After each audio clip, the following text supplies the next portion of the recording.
যদি আমাকে হেদায়েত না দেন তাহলে আমি এই দল্লিনদের অন্তর্ভুক্ত হয়ে যাব। ইব্রাহিম আলাইহিস সালাম বলছেন, ফালাম্মা রাআ শামসা বাযিগাতান, যখন এবার সূর্যকে দেখলেন দিনের বেলা, এটা তো আরও বড়, হাযা রব্বি হাযা আকবার, এটা আমার রব, এটা সবচেয়ে বড়, হাযা আকবার, এটা সবচেয়ে বড়। ফালাম্মা আফালাত, এটা যখন অস্তমিত হয়ে গেল, তখন তিনি বলছেন এই কথাটা যে ইয়া কওমি ইন্নী বারিউম মিম্মা তুশরিকুন, হে আমার কওম, তোমরা যেগুলোকে দিয়ে আল্লাহর সাথে শরিক করছো, এখান থেকে আমি আমার চেহারাকে ফিরিয়ে নিলাম। সুবহানাল্লাহ। তখন তিনি এই কথাটা বলেন, ইন্নী ওয়াজ্জাহতু ওয়াজহিয়া লিল্লাযী ফাতারাস সামাওয়াতি ওয়াল আরদা হানিফাও ওয়া মা আনা মিনাল মুশরিকিন, আমি আমার চেহারাকে ফিরিয়ে নিচ্ছি এই আসমান সমূহ এবং জমিনের সৃষ্টিকর্তার দিকে, এবং আমি মুশরিকদের অন্তর্ভুক্ত নই। ইন্না সলাতি ওয়া নুসুকি ওয়া মাহইয়ায়া ওয়া মামাতি লিল্লাহি রাব্বিল আলামিন, আমার সলাত, আমার কুরবানি, আমার স্যাক্রিফাইস, আমার জীবন, আমার ফুল লাইফ, আমার মৃত্যু, সব কিছু কার জন্যে? জগৎসমূহের প্রতিপালক আল্লাহর জন্যে। লা শারীকা লাহু, তার কোনো শরিক নাই। ওয়া বিযালিকা উমিরতু, এই একনিষ্ঠভাবে তার ইবাদত করার জন্যই আমি আদিষ্ট হয়েছি। ওয়া বিযালিকা উমিরতু ওয়া আনা মিনাল মুসলিমিন, এবং আমি মুসলিমদের অন্তর্ভুক্ত। এই শুরু হলো এবার পুরো স্পষ্টভাবে তাওহীদের ঘোষণা দেয়া। তবে ইব্রাহিম আলাইহিস সালামের এক একটা পদক্ষেপ কি যৌক্তিক না, বৈজ্ঞানিক না, এবং অকাট্য প্রমাণ আছে না, এগুলোকে কিন্তু ভেদ করতে পারছে না তারা।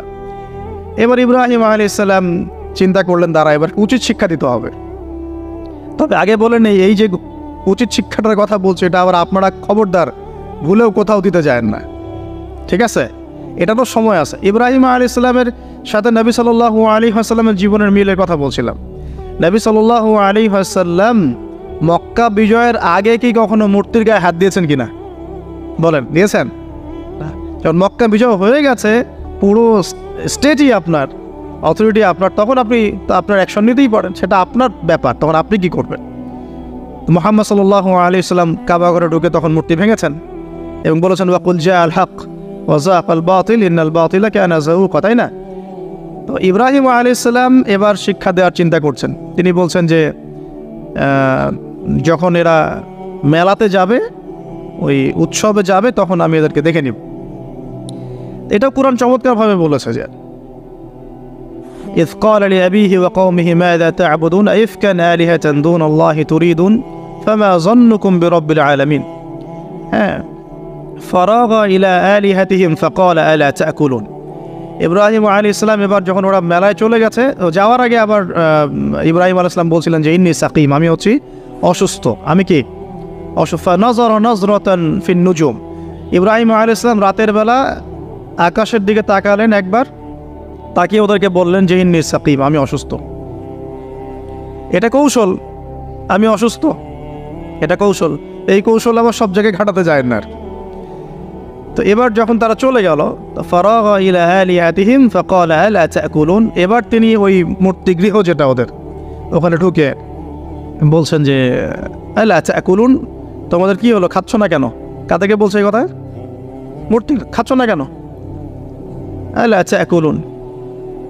ফারাগা ইলা আলিহাতিহিম ফাকালা আলা তা'কুলুন মা লাকুম লা তানতিকুন, কি হলো, কথা বলছো না কেন? মা লাকুম লা তানতিকুন, কি হলো, কথা বলছো না কেন? এবার ফারাগা আলাইহিম তরবাম বিল ইয়ামিন, এবার ইয়ামিন মানে ডান হাত, ডানাতে যা পেয়েছিলেন আর কি, তা দিয়ে সবগুলোকে ভেঙে চুরমার করে ফেলছে।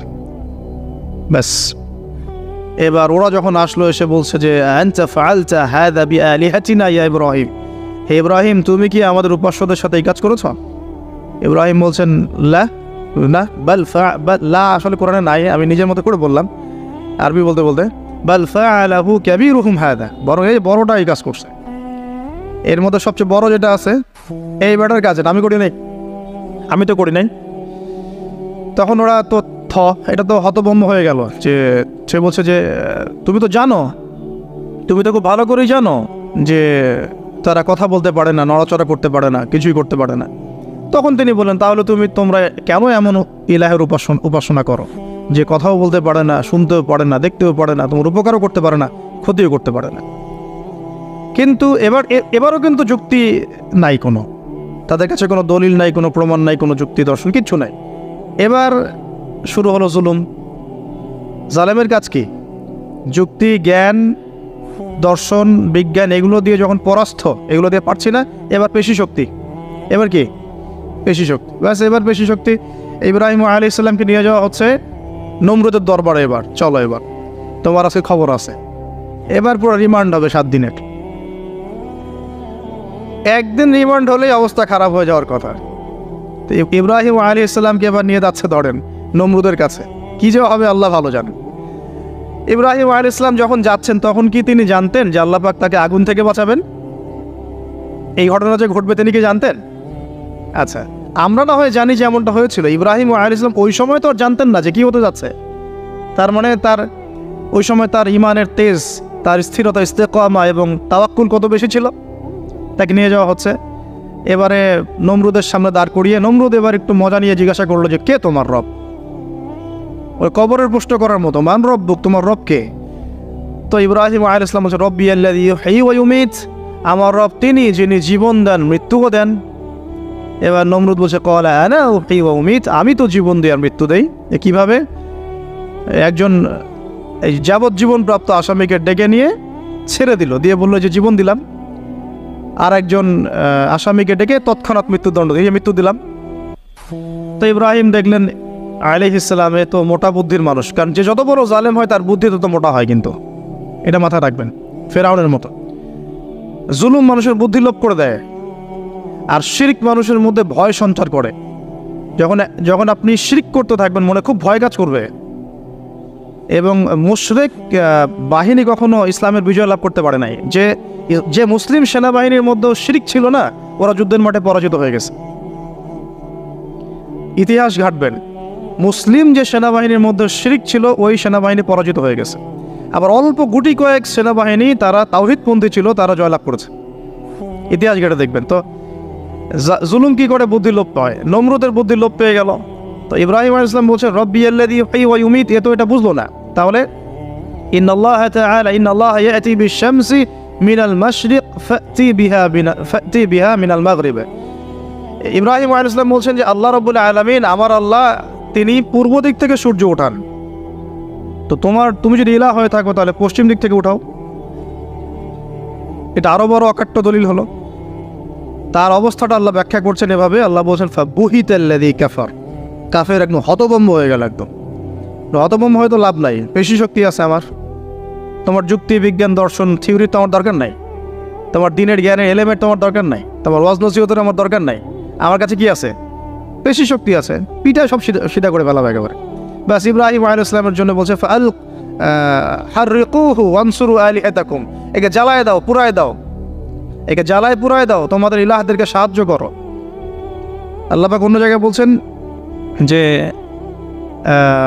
ফাআরাদু বিহি কাইদান ফাজআলনাহুমুল আসফালিন, তারা ইব্রাহিম আলাইহিস সালামকে একটা বিশেষ বড় একটা কৌশল করলো। এই কৌশলটা কি ছিল? তাকে অগ্নিকুণ্ডের মধ্যে ফেলে দেওয়ার একটা চেষ্টা করলো। আগুন জ্বালিয়ে রাখলো, বলা হয় 40 দিন। এগুলো হিস্ট্রি বা তাফসীরগুলোতে আসছে, আমি just Quran text to the point বলছি। তো আগুন দাউ দাউ করে জ্বলতে লাগলো। ওই ব্যাবিলন, ওখানকার সব মানুষ দেখছে বিষয়টা। তো ইব্রাহিম আলাইহিস সালামকে ফেলে দেওয়া হবে। দেখেন, যখন ফেলে দেওয়া হবে তখন কি ইব্রাহিম জানতেন যে তিনি আগুনে পুড়বেন না? তিনি তাহলে প্রস্তুত ছিলেন। তিনি তখন জীবন দেওয়ার জন্য প্রস্তুত ছিলেন। ঠিক আছে, এখন তাকে ফেলে দেওয়া হচ্ছে। ঠিক ওই সময়ে জিবরাইল আলাইহিস সালামের আগমন। সুবহানাল্লাহ। তিনি এসে বলছিলেন যে আমার কাছে কোনো হাজত আছে নাকি আপনার? তখনও ইব্রাহিম আলাইহিস সালাম বলেছেন, আপনার কাছে আমার কোনো হাজত নাই। হাসবি আল্লাহ ওয়া নি'মাল ওয়াকিল, এই যে কথাটা আমরা বলি, হাসবুন আল্লাহ ওয়া নি'মাল ওয়াকিল, হাসবি আল্লাহ ওয়া নি'মাল ওয়াকিল। ইব্রাহিম আলাইহিস সালাম বললেন, আল্লাহই আমার জন্য যথেষ্ট এবং তিনিই আমার উত্তম কর্মবিধায়ক। ব্যাস, এরকম মোমেন্টে বান্দা যখন আল্লাহকে এভাবে চাবে, আল্লাহ রাব্বুল আলামিন না এসে পারবেন? কখনই পারবেন না ইনশাআল্লাহ তাআলা। তখন আল্লাহ রাব্বুল আলামিনের আদেশ চলে আসলো, ইয়া নার, হে আগুন, কুনি বারদান ওয়া সালামান আলা ইব্রাহিম, ইব্রাহিমের জন্য ঠান্ডা হয়ে যাও, শীতল ঠান্ডা হও। মানে খুব শীতল না, আবার আরামদায়ক শীতল ঠান্ডা হয়ে যাও। সুবহানাল্লাহ। এভাবে আল্লাহ রাব্বুল আলামিন ইব্রাহিম আলাইহিস সালামকে অগ্নি পরীক্ষা থেকে বাঁচালেন। ওখানে ইব্রাহিম আলাইহিস সালাম থাকলেন, কোনো ক্ষতি হলো না। তিনি পরবর্তী সময়ে বলেছিলেন ওই সময়টুকুর মধ্যেই তিনি শান্তিতে ছিলেন। ওই যে বললাম না, অনেকে যে নির্যাতন নিপীড়নের শিকার হয় তারপরে বলে যে ওই সময়টুকুই ভালো ছিলাম, আল্লাহকে পেয়েছিলাম, তেলাওয়াত বেশি ছিল, তাহাজ্জুদ বেশি ছিল, পরে ফিতনার যুগে চলে আসছি। তো এই হলো অগ্নি পরীক্ষা। এরপরে কওমকে দাওয়াত দেওয়ার হলো না, সেখান থেকে চলে যেতে হলো। ওই যে যে অগ্নি পরীক্ষা ইব্রাহিম আলাইহিস সালামকে এখানে দিতে হয়েছে, ওই রকম পরীক্ষা আমাদের নবী সাল্লাল্লাহু আলাইহি ওয়াসাল্লামকে দিতে হয়েছে তায়েফের মাঠে, দিতে হয়েছে বদরের মাঠে, উহুদের মাঠে। এখানে আল্লাহ পাক ফেরেশতা নামিয়ে দিয়েছেন সাহায্যের জন্যে, বদরের মাঠে দেখেন উহুদের মাঠে আল্লাহ পাক ফেরেশতা নামিয়েছেন সাহায্যের জন্যে। একদম হুবহু মিল পাবেন আপনি জিনিসগুলো, খালি বাসিরা থাকলেই হবে, ধরতে পারলেই হবে জিনিসগুলো। সামনে যাই, এবার শুরু হলো জীবনের দ্বিতীয় পর্যায়ে। এবার তিনি হিজরত করে চলে যাচ্ছেন। দেখেন এখানেও হিজরত, আবার নবী সাল্লাল্লাহু আলাইহি ওয়াসাল্লামের যুগেও মক্কা থেকে মদিনায় নবীগণের জীবনের সাথে এগুলো জড়িত।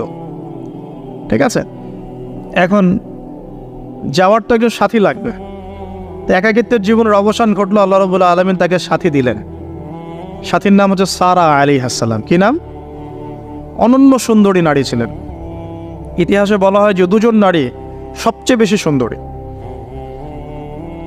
দুজন। আমাদের মতো আর্টিফিশিয়াল সুন্দরী না, আর্টিফিশিয়াল সুন্দরী কথা বলো, অরিজিনালি সুন্দরী দুজন নারীর কথা বলা হচ্ছে। একজন হচ্ছেন হাওয়া আলাইহিস সালাম, অনন্য সুন্দরী নারী ছিলেন, এবং আরেকজন সারা আলাইহিস সালাম, তিনি পরম সুন্দরী নারী ছিলেন।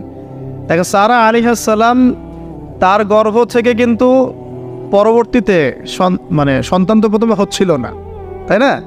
শেষ বয়সে গিয়ে সন্তান হলো। হাজরা আলাইহিস সালামের গর্ভ থেকে কি ইসমাইল, আর সারা আলাইহিস সালামের গর্ভ থেকে ইসহাক। ইসহাক আলাইহিস সালামের পরে ইয়াকুব, তার নাম হচ্ছে বানু ইসরাইল, তার নাম হচ্ছে ইসরাইল। আর ইয়াকুবের পরবর্তী বংশধর যারা, তারা কি? বানু ইসরাইল। তাই বানু ইসরাইলের মধ্যে ইউসুফ হাসান, ইউসুফ সবচেয়ে সুন্দর ছেলে না? সারা আলাইহিস সালামের সৌন্দর্য, সুবহানাল্লাহ, কথা বুঝতে পারছেন? মায়ের সৌন্দর্য, মার বাবা, তারা ছিলেন পরম সুন্দর। এখন সারা আলাইহিস সালামের সাথে বিয়ে হলো। দেখেন এই যে লম্বা সময় আলোচনা করলাম, এই সময়টুকুর মধ্যে ইব্রাহিম আলাইহিস সালামের দাওয়াতে মাত্র দুজন মানুষ মুসলমান হয়েছে। কয়জন? একজন হলো তার স্ত্রী সারা, আর একজন হচ্ছে তার ভাতিজা, তার নাম লুত। ভাতিজার নাম কি? লুত। পরবর্তীতে তিনিও নবী হয়েছিলেন, এবং তাকে সাদুম গোত্রের কাছে পাঠানো হয়েছিল। কোন পাপের কারণে? হোমোসেক্সুয়ালিটি, সমকামিতা, যেটা এখন ওই যে বিজ্ঞাপন দিয়ে প্রচার করা হয়। এবং ঢাকা শহরে যদি একটা শুমারি করা হয়, দেখবেন এদের সংখ্যা কম হবে না। ঢাকা শহরে যদি শুমারি করা হয়, দেখবেন এদের সংখ্যা কম হবে না। তো এখন যদি ভূমিকম্প আসে, আমরা কি লা ইলাহা ইল্লাল্লাহ বলবো? বলেন তো, আমরা তো ডেকে নিয়ে আসতেছি ভূমিকম্প, আমরা ডেকে নিয়ে আসতেছি যে আল্লাহ পাক বলছেন এগুলো করো না, গজব আসবে। আমরা করছি আর এটাকে ডেকে নিয়ে আসতেছি, আসো। আর এদিকে আমরা রড সিমেন্টের অ্যাডভার্টাইজ করতেছি আর কি, যে এগুলো দিয়ে বাড়ি বানালে কোনোদিন ভাঙবেও না, কাঁপবেও না। আমাদের চিন্তাগুলো কেমন হয়ে গেছে জানি। আল্লাহ পাক জেনা, ব্যভিচার, মাদক, পর্নোগ্রাফি, এই সমকামিতার এইসব পাপের কারণে এরকম গজবগুলো নাজিল করেন। শুধু ঢাকা কেন, এরকম বড় বড় মেগা সিটিজ যেগুলো আছে, এগুলোতে এখন এটার অধিকার তারা চাচ্ছে, আন্দোলন করে অধিকার চাচ্ছে। আপনার রেইনবো ফ্ল্যাগ দেখবেন, রংধনু ফ্ল্যাগ মানেই সমকামিতা। অ্যাডভার্টাইজ দিয়ে দিয়ে, পোস্ট দিয়ে দিয়ে এখন মানুষ, আগে যেমন মেয়েরা বাসায় গিয়ে গিয়ে কিছু সার্ভিস দিত না, খারাপ সার্ভিসের কথা বলছি আর কি, এখন এভাবে ছেলেকে সার্ভিস দেওয়ার জন্য ডাকতেছে। এটা কোনো গাল গল্প করছি না, এটা বাস্তবতা। যদি আমাকে বলেন যে আপনি চোখের সামনে প্রমাণ দেন, আমি দিতে পারবো না। যদি আপনি আমাকে 1 মাসের জন্য অথরিটি দেন ঢাকা শহরে, তাহলে দিতে পারবো উইদিন 1 মাসের মধ্যে। এখন যদি আমাকে বলেন আমার চোখের সামনে এনে দেন, আমি দিতে পারবো না। তো আমি তাত্ত্বিকভাবে পড়ে অনলাইনে দেখছি। যদি বলেন যে 1 মাসের অথরিটি আপনাকে দিলাম, খুঁজে বের করে দেন, 7 দিন লাগবে না ইনশাআল্লাহ।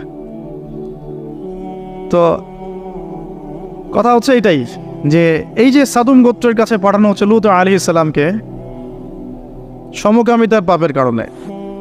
পরবর্তীতে এই কওমটাকে ধ্বংস করা হয়েছে। আল্লাহ পাক এমনভাবে ধ্বংস করেছেন যেটা ইতিহাসে কখনো করেন নাই। তাদের পাখা দিয়ে আল্লাহ পাক মাটিকে উপরে তুলে আবার উল্টা দিকে দাফন করে দিয়েছেন, আকাশ থেকে পাথর বর্ষণ করেছেন। এখন এইটা যদি সারা বিশ্বে ছড়িয়ে পড়ে তাহলে ওই রকম শাস্তি আবার আসবে না? স্বাভাবিক না? এটা আসতে পারে। আর এটার মূল কেন্দ্র হচ্ছে পশ্চিমা সভ্যতা।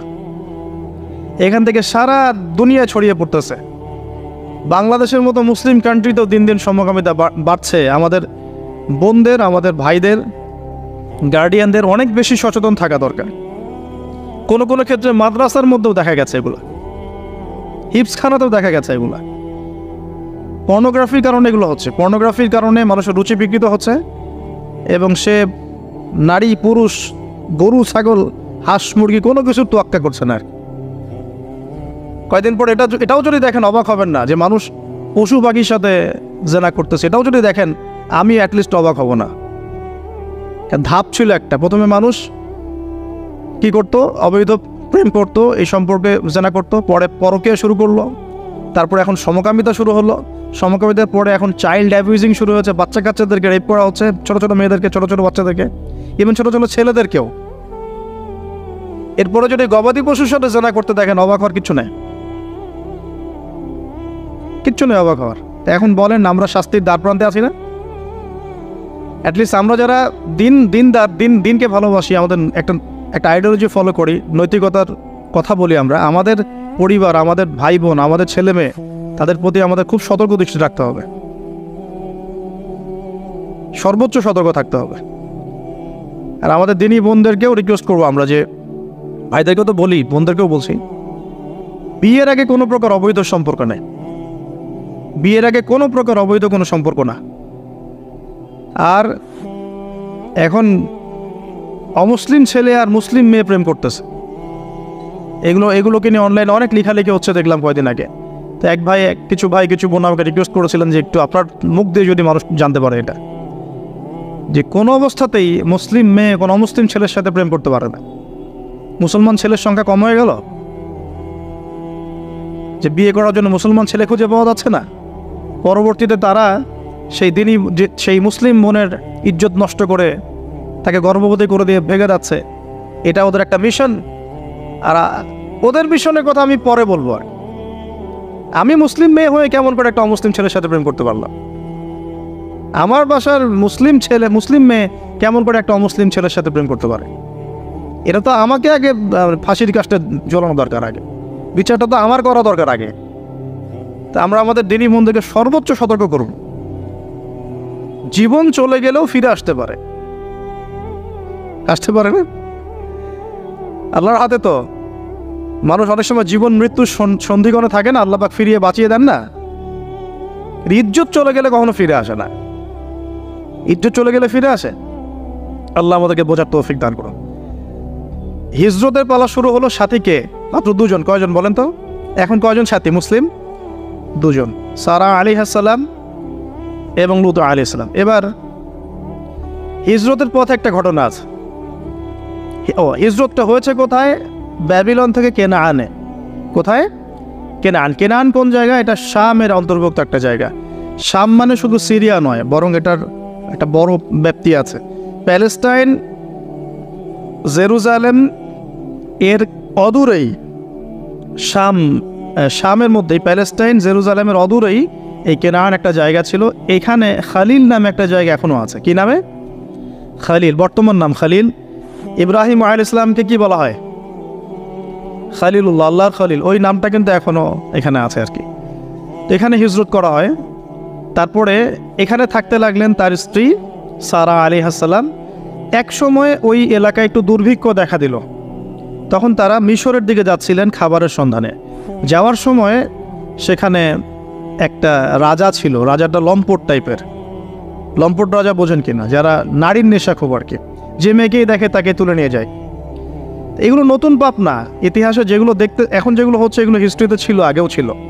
কোরআনে এগুলো সবগুলোকে কেন ব্যাখ্যা করা হয়েছে? কারণ শেষ জামানায় শেষ নবীর উম্মতে এগুলো সবই হবে। শেষ নবীর উম্মতের সময় এই সবগুলো রিপিট হবে, কারণ আল্লাহ পাক সব জানিয়ে দিয়েছেন আমাদেরকে কি হয়েছিল আগে। আমরা হচ্ছে সামারি, পাপের সামারি। সারা ওয়ার্ল্ডের যত পাপ ছিল এগুলো সামারাইজিং করা হয়েছে, এই উম্মত হবে এগুলো উম্মতের মধ্যে। এই জন্য আল্লাহ পাক সতর্ক করেছেন বারবার। এখন এই রাজা সারা আলাইহিস সালামের দিকে চোখ দিল। এখানে আমাদের দিনী বোনদেরকে একটা মারাত্মক নসিহত করতে চাই। এটা আমি পড়ছিলাম যখন গত 3 দিন থেকে, আমি 2 বার এখানে পড়তে পড়তে থেমে গেছে। সারা আলাইহিস সালামকে যখন কিডন্যাপ করা হয়েছে তখন 2টো কাজ হয়েছে এখানে। এক, ইব্রাহিম আলাইহিস সালাম সাথে সাথেই তিনি নামাজে দাঁড়িয়ে গেছেন। ইব্রাহিম আলাইহিস সালাম কী করেছেন? নামাজে দাঁড়িয়ে গেছেন। আর সারা আলাইহিস সালামের দিকে যখন হাত বাড়াচ্ছে এই আপনার লম্পট বাচ্চা, সারা আলাইহিস সালাম সময় চেয়েছেন যে আমি নামাজ পড়ব, আমাকে নামাজ পড়ার ব্যবস্থা করে দেয়া হোক।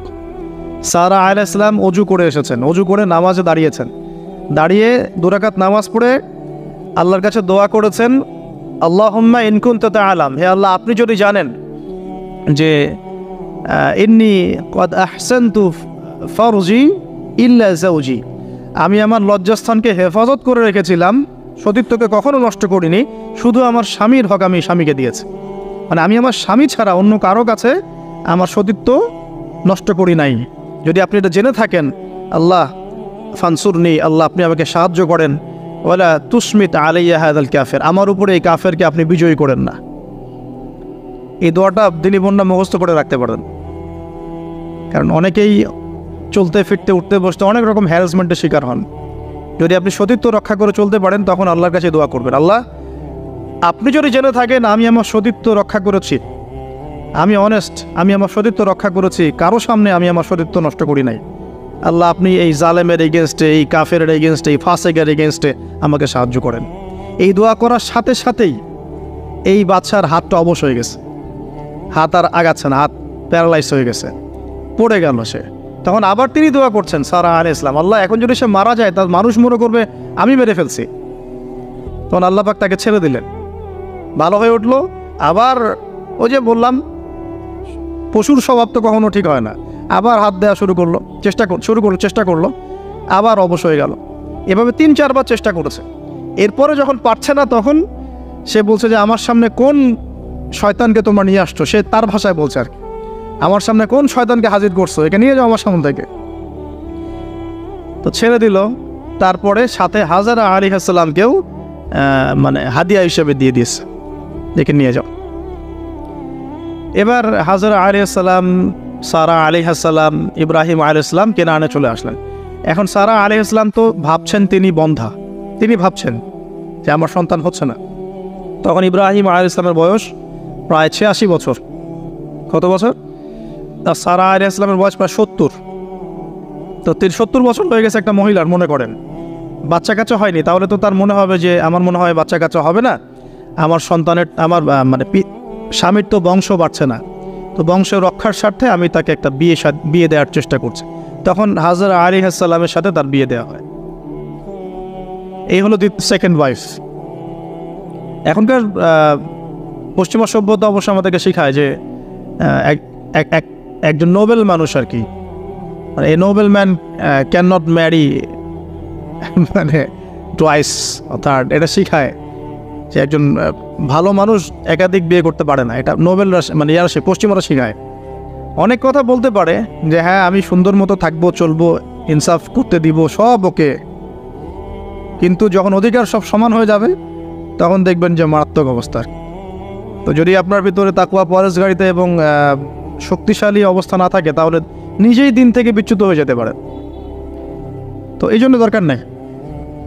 আল্লাহ রাব্বুল আলামিন যদি নেককার স্ত্রী দান করেন সারা আলাইহিস সালামের মতো, তাকে নিয়ে সন্তুষ্ট থাকেন, ব্যাস। এখন যাই সামনে। এবার বিয়ে হয়ে গেল, কিসের উদ্দেশ্যে দেওয়া হয়েছে? সন্তান। এবার 86 বছর বয়সে আল্লাহ রাব্বুল আলামিন ইব্রাহিম আলাইহিস সালামকে সন্তান দান করলেন। সুবহানাল্লাহ। এই সন্তানের নাম কি? ইসমাঈল আলাইহিস সালাম। সন্তান জন্ম হয়ে গেল, পরীক্ষাও। ইব্রাহিম আলাইহিস সালামের জীবন তো পুরোটাই পরীক্ষা। বাবার থেকে বিচ্ছিন্নতা পরীক্ষা, আগুনের পরীক্ষা, সমাজ থেকে বিচ্ছিন্নতা পরীক্ষা, আবার এই যে এখন পরীক্ষা, আরও বড় বড় পরীক্ষা শুরু হচ্ছে। কি পরীক্ষা?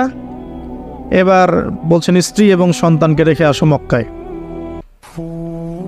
খুব খেয়াল করে দেখেন এই জায়গা থেকে ইব্রাহিম আলাইহিস সালাম তার বিশ্বাস ছিল যে মক্কাতে আল্লাহ রাব্বুল আলামিন আমার স্ত্রী এবং সন্তানকে কিন্তু মেরে ফেলবেন না ইনশাআল্লাহ। কিন্তু তিনি তো মানুষ, তিনি বুঝতে পারছেন জনমানব শূন্য একটা জায়গায় আমার স্ত্রী সন্তান কিভাবে থাকবে। একটু পানি নিলেন, খেজুর নিলেন, রেখে আসছেন। যখন রেখে আসছেন ওই সময়টার কথা হাদিসের মধ্যে আসছে যে তিনি মানে রেখে চলে আসছেন, পিছন দিকে হাঁটা শুরু করেছেন। তার স্ত্রী দৌড়ে আসছেন বারবার। চিন্তা করেন একটু, মানে আবেগ দিয়ে ভাবেন জিনিসটাকে। আইনা তাযহাবু ইয়া ইব্রাহিম, কোথায় যাচ্ছেন আপনি? স্ত্রীকে তখনও বলা হয়নি যে তোমাদেরকে রেখে চলে যাবো এখান থেকে।